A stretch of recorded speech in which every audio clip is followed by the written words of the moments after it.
Hey everyone, my name is Catherine and welcome to my channel, and I wanted to do another video today talking about the books that I've read recently. The first book that I read is called The Hostage by Claire McIntosh. I started this in April and finished it in May, and I decided to read this book while on a flight. I thought it'd be a thrill to read a book about a flight that goes wrong while flying. So basically this is a claustrophobic thriller that is set over 20 hours, and basically it is the longest flight from London to Sydney direct, and it's like the opening, I guess the very first flight of its kind. And this is about a flight attendant. Her name is Mina. She receives a chilling note from an anonymous passenger that's basically saying that they need Mina's assistance in helping them take over the flight, otherwise they will kill her daughter. It basically goes into the idea of, what are you willing to do in this situation? Would you save your daughter but then put yourself and hundreds of other people's lives at risk? Or do you say, no, I won't help you, and keep everyone safe, but then your daughter's in danger? So if you like thrillers, I would highly recommend that book. The next book is by Colleen Hoover. She's my favorite author. If you're on Book Talk, you know she's huge there. And it is called Heartbones. I read it in 2 days according to Goodreads. It was so good. And it is about a main character named Bea, and then a guy that she meets named Samson. It is the idea of two troubled teens kind of meet together, and it's this love story that comes about, and it's Colleen Hoover, so there's always going to be topics that honestly are quite hard and real. Bea grows up in a very bad situation. She lives with her mom, and her mom's a single mother, and they live in like a trailer, and the mom deals with a lot of drug and alcohol addictions, and it's really to the point where her mom's not able to take care of Bea, and Bea basically has to fend for herself and work where she can, and sometimes she doesn't even get enough food to eat at all. And it's just really sad hearing about her story growing up. Bea ends up moving in with her father, which was basically like a stranger to her, and her father and her mother have like barely any connection. They were basically like a one-night stand, and she goes to her father's, and her father's a completely different lifestyle. He has a second home on the beach, and it is just completely different. And so she spends the summer before college to be with her father and his family that she didn't even know about, because her father got married. He was never married to her mother in the first place. And she, at this beach, meets Samson, and he's from like a well-off family, but he deals with like loneliness and other issues that come with his situation. It deals with a lot, but it's really good, and I highly recommend, if you love romance novels, to check out Heartbones. And the next book I read is Speak, Find Your Voice, Trust Your Gut, and Get From Where You Are to Where You Want to Be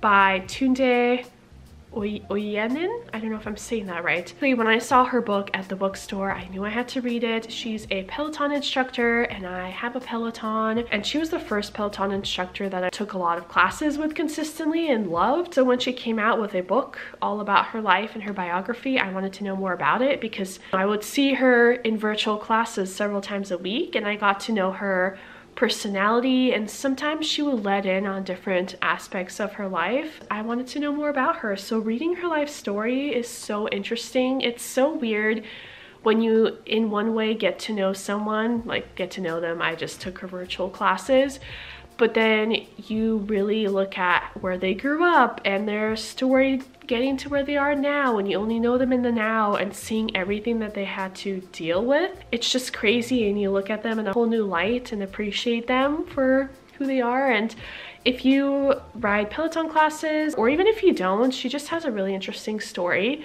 and definitely recommend her book, and it has really great ratings on Goodreads. Now the next book is called Four Treasures of the Sky, and I'm not gonna lie, this book is a really sad book. I'm not normally a sad book type of reader. I like to read more happy books. It is about a girl named Dayu, and this is set back in the 1800s, which is cool because I normally don't read books that are set that far back in time. She has a pretty happy first couple years of her life, first like part of her childhood. But then things just kind of go wrong. Her parents, she lives with her parents and her grandma, and her parents just don't come home one day. Then her grandma is very hush-hush about it and sends her off to a different city in China. In this city, she ends up being kidnapped. So that's where things really go wrong for her, and she's smuggled across the ocean from China to the US. She arrives at San Francisco and is in a brothel. She's just being put in these different situations, one after the other, and she's just trying to survive. And she starts out in the brothel, and then she ends up in Idaho. And I feel like she lives like 5 different lives in this story. And you get to see her across all these different places that she goes and things that she has to go through. And you really root for Dayu to just have a happy ending and to make it out alive past all of her different situations that she's put in. And I definitely found it to be a really interesting read. The next book I read is Border Crossings, A Journey on the Trans-Siberian Railway. Because my family is Russian, I was like, what is this book? I've not heard of it and I must investigate. And it's actually been one of my bucket list items to do the Trans-Siberian Railway. And with everything going on in the world, I just feel like it's less and less likely that I'm going to do this anytime soon, which makes me sad. But I want to one day go on the Trans-Siberian Railway, which, by the way, if you don't know, actually having a map behind me is helpful. If you don't know, the Trans-Siberian Railway basically is the longest railway in the world that spans across all of Russia. There's different routes that you can take, but it starts in Moscow or ends depending which way you go, and it goes all the way across down to Vladivostok, or there's a point, because it has multiple stops along the way, you can go down through Mongolia or through Beijing. So basically it goes like all the way to somewhere here, and then there's like a few different routes that you can take. So here's another image of the Trans-Siberian Railway. Like I mentioned, so there's 3 different kind of places where you can turn and go a different route. And one thing I love about this book is that it's basically like an adult illustrated novel. So it's not like children could read this too, but it's not meant for children. And it's just like a story about a woman and her husband who go across Russia, and she talks about her experiences. And then actually their routes that they choose is they start in Mongolia, which is also somewhere I really want to go to Central Asia.